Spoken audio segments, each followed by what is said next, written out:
안녕하세요. 개설을 하게 된 이유는 제가 올해 들어서 남편의 외도를 겪고 좀 많이 힘이 들었었어요. 그래서 현재는 힘든 거는 조금 지나갔고 마음을 많이 다스리고 상간소 진행 중에 있습니다.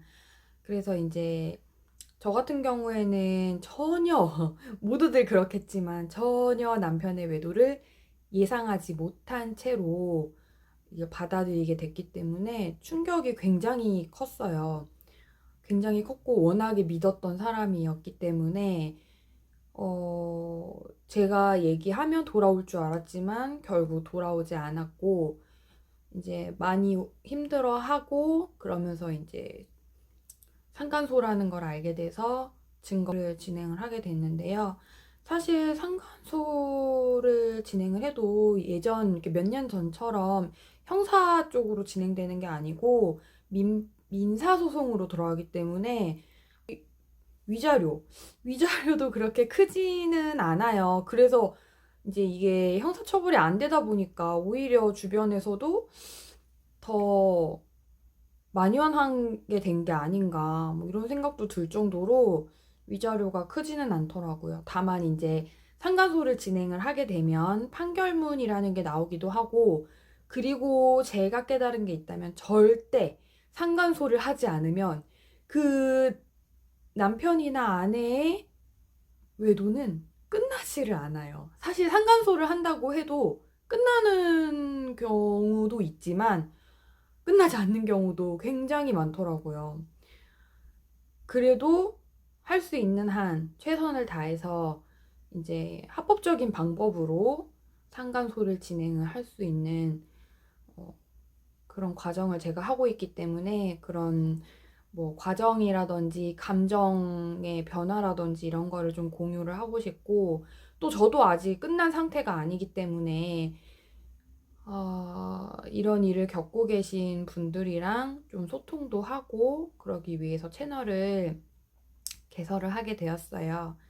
그래서 일단 저 같은 경우에는 남편이랑 일단 부부 관계가 없어졌어요.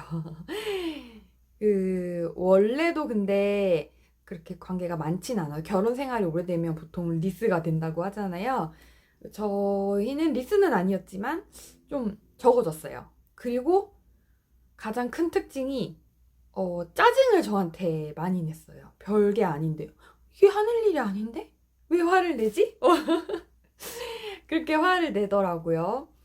그리고 일상적인 대화? 그런 게 없어졌어요. 아이가 있다 보니까 아이에 대한 얘기는 하게 되는데, 이제 뭐 회사 생활이라든지, 뭐 친구 얘기라든지, 일상적인 얘기에 대해서 전혀 하지를 않고, 제가 옆에 가면 귀찮아하고. 그리고 제일 중요한 거. 어느 순간부터 저희는 이제 사이가 워낙 나쁘지 않았기 때문에, 인증서 공유, 하시죠? 또 주부님들은 그 자산 관리를 또 직접 하시는 경우가 많잖아요. 그래서 뭐 인증서 공유 이런 거 저는 제가 월급을 관리하지는 않아요. 제가 잘 못하기 때문에. 하지만 이제 인증서 공유도 하고 있었고 핸드폰 비밀번호도 똑같았어요. 똑같았고 그리고 서로 이제 각자 막 봐도 크게 뭐라고 말하지 않는. 제가 워낙에 이제 이런 거를 체크를 잘 하는 편이기 때문에 이 사람은 내가 이렇게 동선을 다 잘 알고 있는데 절대 외도를 할 수 없다. 라고 저는 생각을 했어요. 이게 이제 사람들의 착각이 될 수 있죠. 저의 착각이었죠. 근데 이제 어느 순간부터 핸드폰을 베개 밑에 넣어두는 거예요. 그리고 갑자기 지문 인식이 생겼어요. 비밀번호 패턴이었는데 패턴이 없어지고, 지문 인식으로 바뀌고. 근데 이제 때마침 그때 남편이 핸드폰을 좀 새 걸로 바꿨기 때문에 요즘 새로 나온 핸드폰은 이렇게 지문 인식을 해야 된다. 저는 또 믿었습니다.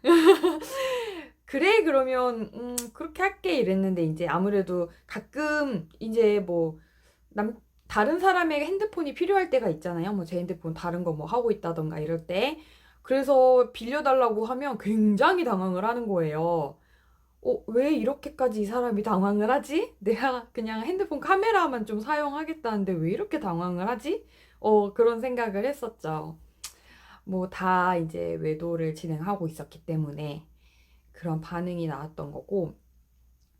그리고 화장실에 가서 이제 있는 시간도 좀 길어졌고요. 그리고 저는 결정적으로 남편이 비뇨기과에 다녀왔어요. 근데 이제 비뇨기과에 갔다 온 거를 솔직히 알려고 하면 제가 알 수 있는 사실이잖아요. 그래서 저희 남편 같은 경우는 당당하게 얘기했어요. 너랑 더 잘 지내보려고 비뇨기과도 다녀왔다. 너랑 더 행복하게 지내겠다. 뭐 이런 부부관계도 더 잘하고 이런 식으로 얘기를 하길래 내심 기대를 했죠. 그동안에 조금 멀어졌던 것 같은데 노력을 해주려나 보다. 그렇지만 병원에 다녀오고서도 주말마다 기다렸는데 건드리질 않더라고요. 이게 어떻게 된 일이지? 그 의심이 조금씩 싹 텄어요. 그리고 돌아온 남편의 이제 옷가지들을 먼저 뒤져봤죠. 처음에는 뒤졌는데 저랑 사용하기로 한 그 처방받은 약이 지갑에서 나오더라고요.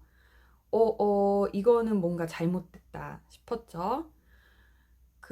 특히 이제 이런 게 이제 의심이 되는 상황이 생기면 저처럼 실수를 하시면 안 돼요. 저는 바로 가서 따졌어요. 이거 나랑 쓰기로 했는데 왜 지갑에 들고 다니냐? 그럼 이제 남편이 아이고 큰일 났다 생각하겠죠? 그러면 더 조심합니다. 이렇게 들켜서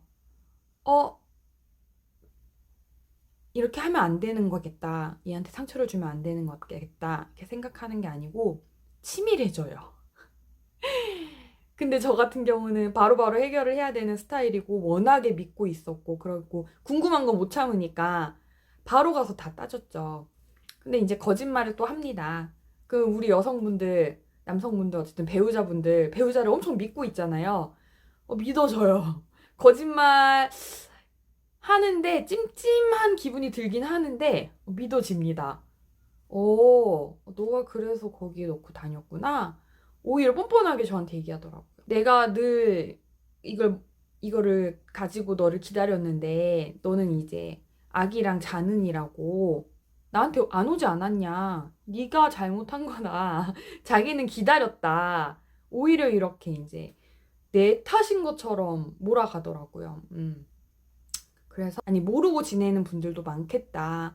그런 생각이 들었어요. 이렇게 작은 변화까지 눈치를 채고 이제 그 증거를 그가 이게 외도인 것 같다라고 의심하기는 쉽지가 않기 때문에 근데 이제 뭔가 변화가 있어요. 여자가 생기거나 뭐 다른 남자가 생기거나 아무튼 하면 변화가 있어요.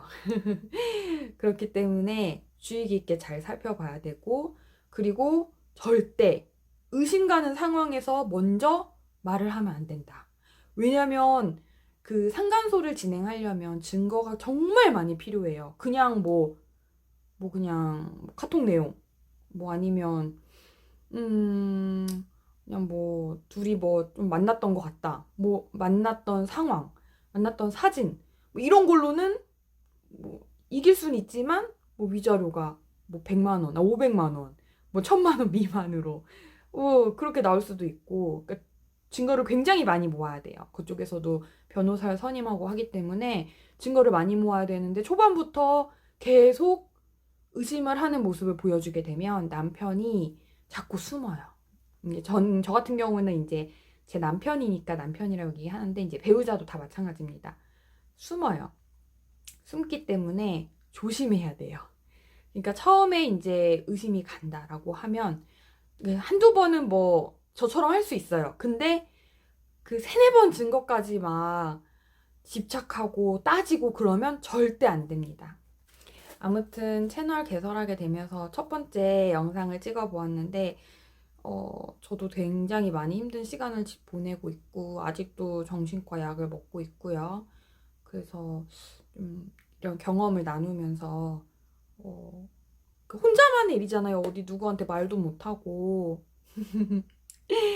말도 못하고 그런 그 가정의 일이기 때문에 그 소갈이 하시는 분들도 많이 있을 것 같아요. 그래서 이제 서로 이제 온라인이지만 이제 뭐런 과정 같은 것들 제가 겪은 과정 같은 거 공유하고 앞으로 저의 진행 상황 왜냐면 이제 소장을 보냈기 때문에 답변서가 한 달 안에 이제 한 달 동안 기다렸다가 답변서가 이제 와요. 뭐 올 수도 있고 안 올 수도 있고 하지만 변호사 선임해서 아, 우린 그런 사이가 아니다.